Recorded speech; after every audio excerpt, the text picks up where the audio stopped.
ಬೇಡಿದ ಸಕಲ ಇಷ್ಟಾರ್ಥಗಳನ್ನು ಕೂಡ ಕೊಡ್ತಕ್ಕಂಥ ಕಾಮಧೇನು ಅಥವಾ ಚಿಂತಾಮಣಿ ಈ ಪ್ರಪಂಚದಲ್ಲಿ ಅಂತಿದ್ರೆ ಅದು ರಾಘವೇಂದ್ರ ತೀರ್ಥರು ಮಾತ್ರ.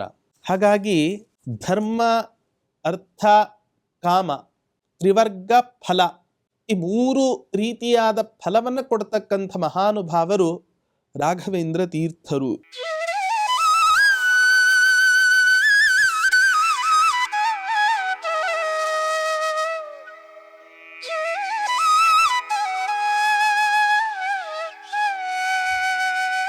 ಪೂಜ್ಯಾಯ ರಾಘವೇಂದ್ರಾಯ ಸತ್ಯಧರ್ಮರತಾಯ ಚ ಭಜತಾಂ ಕಲ್ಪವೃಕ್ಷಾಯ ನಮತಾಂ ಕಾಮಧೇನವೇ ದುರ್ವಾದಿಧ್ವಾಂತರವಯೇ ವೈಷ್ಣವೇಂದೀವರೇಂದವೇ ಶ್ರೀರಾಘವೇಂದ್ರ ಗುರವೇ ನಮೋ ಅತ್ಯಂತ ದಯಾಲವೇ.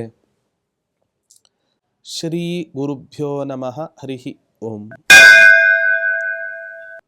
ರಾಯರ ಸಹಸ್ರನಾಮ ಚಿಂತನೆಯಲ್ಲಿ ಇವತ್ತಿನ ದಿನ ರಾಯರ ಒಂದು ಮಹತ್ವಪೂರ್ಣವಾದ ಗುಣವನ್ನು ತಿಳಿಸಿಕೊಡ್ತಕ್ಕಂತಹ ಒಂದು ನಾಮ ಓಂ ತ್ರಿವರ್ಗ ಫಲದಾಯ ನಮಃ ಅಂತ ಹೇಳಿ ಸ್ತೋತ್ರ ಮಾಡ್ತಾ ಇದ್ದಾರೆ ಕೃಷ್ಣ ಅವಧೂತರು. ತ್ರಿವರ್ಗ ಫಲ ಅಂತ ಹೇಳಿದ್ರೆ ಅನೇಕ ಅರ್ಥಗಳಲ್ಲಿ ಈ ಶಬ್ದ ತನ್ನನ್ನು ತಾನ ವಿಸ್ತರಿಸಿಕೊಳ್ಳುತ್ತೆ. ತ್ರಿವರ್ಗ ಫಲ ಅನ್ನೋ ಶಬ್ದಕ್ಕೆ ಸ್ವರ್ಗ ಫಲವನ್ನು ಕೊಡ್ತಕ್ಕಂಥ ಮಹಾನುಭಾವರು ರಾಯರು ಅಂತ ಒಂದರ್ಥ ಆದರೆ, ಇನ್ನೊಂದು ಧರ್ಮ, ಅರ್ಥ, ಕಾಮ ಇವುಗಳನ್ನು ನೀಡ್ತಕ್ಕಂಥವರು ರಾಯರು. ದೇವರನ್ನ ಯಾರು ಉಪಾಸನೆ ಮಾಡ್ತಾರೆ ಅಂತ ಅರ್ಜುನ ಕೃಷ್ಣ ಪರಮಾತ್ಮನ ಹತ್ತಿರ ಕೇಳಿದಾಗ ಕೃಷ್ಣ ಪರಮಾತ್ಮ ಅರ್ಜುನನಿಗೆ ಹೇಳ್ತಕ್ಕಂಥ ಮಾತು ಒಂದು, ಆರ್ತೋ ಜಿಜ್ಞಾಸು ರರ್ಥಾರ್ಥಿ ಜ್ಞಾನೀಚ ಭರತರ್ಷಭ. ಆರ್ತಃ ದುಃಖಿತನಾದವನು, ತಿಳ್ಕೊಳ್ಬೇಕು ಅನ್ನೋ ಅಪೇಕ್ಷೆ ಇರತಕ್ಕಂಥವನು, ಅಥವಾ ಸಂಪತ್ತು ಬೇಕು ಅನ್ನೋ ಅಪೇಕ್ಷೆ ಇರುವವನು, ಅಥವಾ ಜ್ಞಾನಿಯಾದಂತಹ ವ್ಯಕ್ತಿ ನನ್ನನ್ನು ಉಪಾಸನೆ ಮಾಡ್ತಾರೆ. ಯಾರ್ಯಾರು ಯಾವ ಯಾವ ಅಪೇಕ್ಷೆ ಇಟ್ಟುಕೊಂಡು ನನ್ನ ಉಪಾಸನೆಯನ್ನು ಮಾಡ್ತಾರೋ ಅವರಿಗೆ ಅಂತಹದ್ದೇ ಉತ್ತಮವಾದ ಫಲವನ್ನು ಕೊಟ್ಟು ಸಾಕ್ತಕ್ಕಂತಹದ್ದು ನನ್ನ ಕರ್ತವ್ಯ ಅಂತ ಕೃಷ್ಣ ಪರಮಾತ್ಮ ತಿಳಿಸಿಕೊಡ್ತಾನೆ. ಭಗವಂತನೇ ಹೀಗೆ ಅಂತಾದರೆ ಭಗವಂತನ ಸೇವಕರಾದ ರಾಯರು ಕೂಡ ಭಕ್ತರು ಬೇಡಿದ ಫಲಗಳನ್ನು ಕೊಡ್ತಕ್ಕಂಥ ಮಹಾನುಭಾವರು. ಧರ್ಮ ಬೇಕಾ, ರಾಯರನ್ನು ಉಪಾಸನೆ ಮಾಡಿ ಧರ್ಮದ ಬುದ್ಧಿಯನ್ನು ಕೊಡ್ತಾರೆ. ಸಂಪತ್ತು ಬೇಕಾ, ಸಂಪತ್ತಿನ ಅಪೇಕ್ಷೆಯಿಂದ ರಾಯರ ಉಪಾಸನೆಯನ್ನು ಮಾಡಿದರೂ ಕೂಡ ರಾಯರ ಸಂಪತ್ತನ್ನು ಕೊಡ್ತಾರೆ. ಅಥವಾ ನನಗೆ ಅನೇಕ ಆಸೆಗಳು ಇವತ್ತಿನ ದಿನ ಜೀವನದಲ್ಲಿ ಇವೆ, ಈ ಎಲ್ಲ ಆಸೆಗಳನ್ನು ಕೂಡ ರಾಯರು ಪೂರೈಸಬೇಕು ಅನ್ನುವ ಒಂದು ಭಾವನೆ ಇದ್ದರೆ ಅದನ್ನೂ ಕೂಡ ಪೂರೈಸ್ತಾರಂತೆ ರಾಯರು. ಯಾಕೆ? ಬೇಡಿದ ಸಕಲ ಇಷ್ಟಾರ್ಥಗಳನ್ನು ಕೂಡ ಕೊಡ್ತಕ್ಕಂಥ ಕಾಮಧೇನು ಅಥವಾ ಚಿಂತಾಮಣಿ ಈ ಪ್ರಪಂಚದಲ್ಲಿ ಅಂತಿದ್ರೆ ಅದು ರಾಘವೇಂದ್ರ ತೀರ್ಥರು ಮಾತ್ರ. ಹಾಗಾಗಿ ಧರ್ಮ, ಅರ್ಥ, ಕಾಮ, ತ್ರಿವರ್ಗ ಫಲ, ಈ ಮೂರು ರೀತಿಯಾದ ಫಲವನ್ನು ಕೊಡ್ತಕ್ಕಂಥ ಮಹಾನುಭಾವರು ರಾಘವೇಂದ್ರ ತೀರ್ಥರು. ಮಹಾಭಾರತದಲ್ಲಿ ನಾವು ಕೇಳ್ತೇವೆ, ಒಬ್ಬೊಬ್ಬರು ಒಂದೊಂದಕ್ಕೆ ಪ್ರಾಶಸ್ತ್ಯವನ್ನು ಕೊಟ್ಟರು ಅಂತ. ಯುಧಿಷ್ಠಿರ ಧರ್ಮಕ್ಕೆ ಪ್ರಾಶಸ್ತ್ಯವನ್ನು ಕೊಟ್ಟ, ಅರ್ಜುನ ಅರ್ಥಕ್ಕೆ ಪ್ರಾಶಸ್ತ್ಯವನ್ನು ಕೊಟ್ಟ. ಆದರೆ ಭೀಮಸೇನ ದೇವರು ಹೇಳ್ತಾರೆ, ಧರ್ಮ, ಅರ್ಥ, ಮೋಕ್ಷ ಈ ಮೂರಕ್ಕಿಂತಲೂ ಅತ್ಯಂತ ಶ್ರೇಷ್ಠವಾದದ್ದು ಯಾವುದು ಅಂದರೆ ಕಾಮ. ಯಾಕೆ? ಧರ್ಮ ಮಾಡಬೇಕು ಅನ್ನೋ ಕಾಮನೆ, ಹಣವನ್ನು ಸಂಪಾದನೆ ಮಾಡಬೇಕು ಅಂತ ಕಾಮನೆ, ಮೋಕ್ಷವನ್ನು ಸಂಪಾದಿಸಬೇಕು ಎನ್ನುವ ಕಾಮನೇ ಇಲ್ಲದೆ ಇದ್ರೆ ಈ ಮೂರು ಫಲಗಳು ಕೂಡ ಉತ್ಪತ್ತಿಯೇ ಆಗೋದಿಲ್ಲ. ಹಾಗಾಗಿ ಇಷ್ಟು ಪುರುಷಾರ್ಥಗಳಲ್ಲಿ ಅತ್ಯಂತ ಶ್ರೇಷ್ಠವಾದ ಪುರುಷಾರ್ಥ ಅಂತಿದ್ರೆ ಅದು ಕಾಮ ಅನ್ನೋದನ್ನು ಭೀಮಸೇನ ದೇವರು ಪ್ರತಿಪಾದನೆ ಮಾಡ್ತಾರೆ ಅನ್ನೋದನ್ನು ನಾವು ಕೇಳ್ತೇವೆ. ಹಾಗಾಗಿ ರಾಘವೇಂದ್ರ ತೀರ್ಥರು ಕೂಡ ಧರ್ಮ ಬೇಕಾ, ಧರ್ಮದ ಬುದ್ಧಿಯನ್ನು ಕೊಡ್ತಾರೆ. ಅರ್ಥ ಬೇಕಾ, ಅರ್ಥವನ್ನು ಕೊಡ್ತಾರೆ. ಅಥವಾ ಉತ್ತಮವಾದ ಕಾಮನೆಗಳನ್ನು ಕೊಟ್ಟು ಈ ಸಂಸಾರ ಬಂಧನದಿಂದ ಬಿಡುಗಡೆಯನ್ನು ರಾಘವೇಂದ್ರ ತೀರ್ಥರು ನಮ್ಮನ್ನು ಮಾಡಿಸ್ತಾರೆ ಅನ್ನುವ ಒಂದು ಉತ್ತಮವಾದ ಚಿಂತನೆಯನ್ನು ಈ ನಾಮದಲ್ಲಿ ನಾವು ಕೇಳಬಹುದು, ವಿಚಾರ ಮಾಡಬಹುದು. ಪಂಚತಂತ್ರದಲ್ಲೂ ಕೂಡ ಒಂದು ಮಾತು ಬರುತ್ತೆ, ಶ್ರೂಯತಾಂ ಧರ್ಮ ಸರ್ವಸ್ವಂ ಶ್ರುತ್ವಾ ಚೈವಾವಧಾರ್ಯತಾಂ ಆತ್ಮನಃ ಪ್ರತಿಕೂಲಾನಿ ಪರೇಶಾಂ ನ ಸಮಾಚರೇತ್.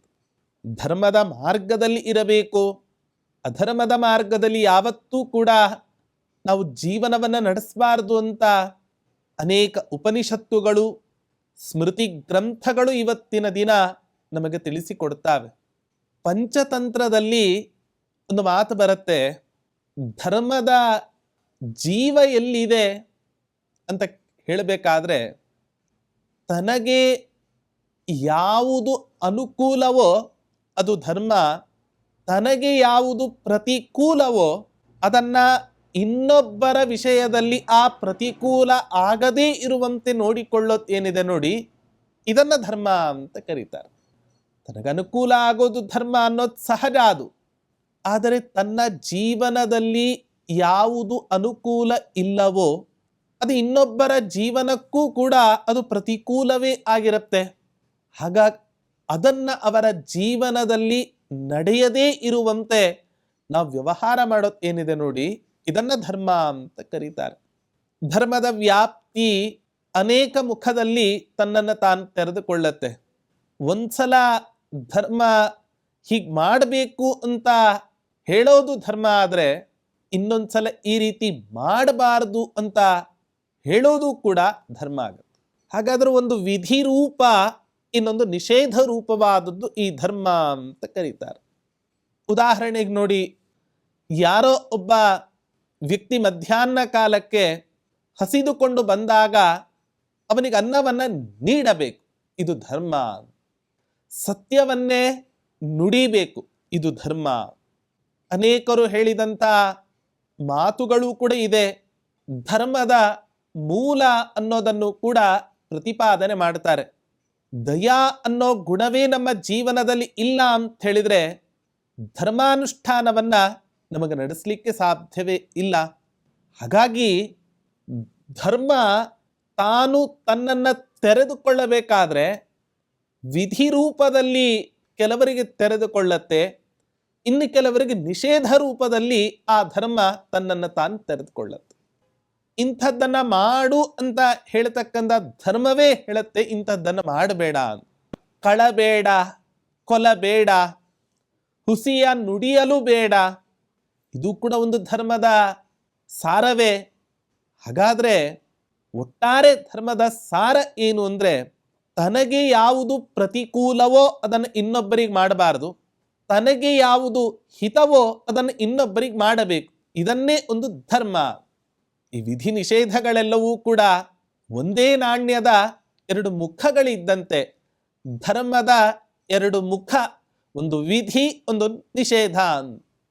ಎಂಥ ಸೀತಾಮಾತೆ ರಾವಣ ಸೀತೆಯನ್ನ ಅಪಹರಣ ಮಾಡಿಕೊಂಡು ಹೋಗಿ ಅಶೋಕವನದಲ್ಲಿ ಇಟ್ಟಾಗ ಸೀತೆಯನ್ನು ಕುರಿತು ಧರ್ಮದ ಬಗ್ಗೆ ಉಪದೇಶವನ್ನು ಮಾಡ್ತಾನಂತೆ ರಾವಣ. ರಾಕ್ಷಸರ ಸ್ವಧರ್ಮ ಏನು ಗೊತ್ತಾ ಸೀತೆ ಅಂತ ಕೇಳಿದಾಗ, ಇನ್ನೊಬ್ಬರ ಸ್ತ್ರೀಯರ ಅಪಹರಣವನ್ನು ಮಾಡಿಕೊಂಡು ಬಂದು ತನ್ನ ಆಸ್ಥಾನದಲ್ಲಿ ಇಟ್ಟುಕೊಂಡು ಅವರನ್ನು ಅನುಭವಿಸ್ತಕ್ಕಂಥದ್ದೇ ಧರ್ಮ, ಇದು ರಾಕ್ಷಸರ ಸ್ವಧರ್ಮ ಅಂತ ಹೇಳ್ತಾನೆ. ಸೀತಾಮಾತೆ ಹೇಳ್ತಾಳೆ, ಇನ್ನೊಬ್ಬರ ಹೆಂಡಂದಿರನ್ನ ಕರೆದುಕೊಂಡು ಬಂದು ನಿನ್ನ ಆಸ್ಥಾನದಲ್ಲಿ ಇಟ್ಕೊಳ್ಳೋದೇ ಧರ್ಮ ಅಂತಾದರೆ, ನಿನ್ನ ಮಡದಿಯನ್ನು ಕೂಡ ಇನ್ನೊಬ್ಬರು ಕರ್ಕೊಂಡು ಹೋಗಿ ತಮ್ಮ ಆಸ್ಥಾನದಲ್ಲಿ ಇಟ್ಕೊಂಡ್ರೆ ಇದು ಧರ್ಮ ಆಗತ್ತಾ? ಅವರನ್ನು ನೀನು ಸುಮ್ಮನೆ ಬಿಡ್ತೀಯಾ? ಹಾಗ ನಿನಗೊಂದು ನೀತಿ, ಇನ್ನೊಬ್ಬರಿಗೆ ಇನ್ನೊಂದು ನೀತಿ ಅನ್ನೋದು ಯಾವತ್ತೂ ಕೂಡ ನಮ್ಮ ಜೀವನದಲ್ಲಿ ಇಟ್ಕೋಬಾರದು. ಹಾಗಾಗಿ ನಿನ್ನ ಮಡದಿಯಾದ ಮಂಡೋದರಿಯನ್ನು ಅಪಹರಣ ಮಾಡಿದರೆ ಅದು ಯಾವ ರೀತಿ ಅಧರ್ಮ ಅಂತ ನೀನು ಪರಿಗಣನೆ ಮಾಡ್ತೀಯೋ, ಹಾಗೆ ನನ್ನನ್ನು ಇವತ್ತಿನ ದಿನ ನೀನು ಅಪಹರಣ ಮಾಡಿಕೊಂಡು ಬಂದಿದ್ದೂ ಕೂಡ ಅಧರ್ಮವೇ ಅಂತ ಹೇಳಿ ಆ ಸೀತಾಮಾತೆ ರಾವಣನನ್ನು ಕುರಿತು ಹೇಳತಕ್ಕಂಥ ಮಾತು.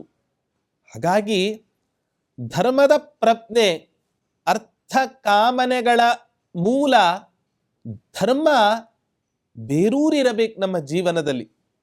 ಈ ಧರ್ಮವೇ ಇಲ್ಲದೆ ಬರೀ ಅರ್ಥವನ್ನೇ ಸಂಪಾದನೆ ಮಾಡ್ತಾ ಅಥವಾ ಇನ್ಯಾವುದೋ ಬರೀ ಕನಸಿನ ಆಸೆಗಳ ಗೋಪುರವನ್ನೇ ಕಟ್ಟುತ್ತಾ ನಾವು ಜೀವನವನ್ನು ನಡೆಸ್ತಾ ಇದ್ವಿ ಅಂತಾದರೆ ಲಂಗುಲಗಾಮಿಲ್ಲದೆ ಇರತಕ್ಕಂಥ ಕುದುರೆ ಸ್ವಚ್ಛಂದವಾಗಿ ಹೋಗುವಂತೆ ನಮ್ಮ ಜೀವನವೂ ಕೂಡ ಆಗತ್ತೆ.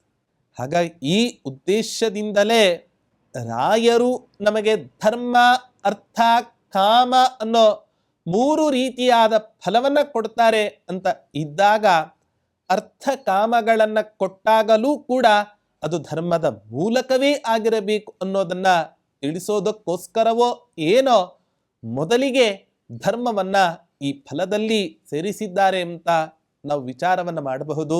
ಹಾಗಾಗಿ ಇಂಥ ಮಹಾನುಭಾವರಾದ ಧರ್ಮವನ್ನು ಕೊಟ್ಟು ಧರ್ಮ ಸಂರಕ್ಷಣೆಯನ್ನು ಮಾಡ್ತಾ, ಅರ್ಥವನ್ನು ಕೊಟ್ಟು, ಕಾಮನೆಗಳನ್ನು ಕೊಟ್ಟು ಎಲ್ಲರಿಗೂ ಕೂಡ ಸುಖವನ್ನು ನೀಡತಕ್ಕಂಥ ಮಹಾನುಭಾವರಾದ ರಾಘವೇಂದ್ರ ತೀರ್ಥರಿಗೆ ನಾನು ನಮಸ್ಕಾರವನ್ನು ಮಾಡ್ತೇನೆ ಅಂತ ಕೃಷ್ಣಾವಧೂತರು ಭಕ್ತಿಯಿಂದ ಪ್ರಾರ್ಥನೆಯನ್ನು ಮಾಡ್ತಾ ಇದ್ದಾರೆ.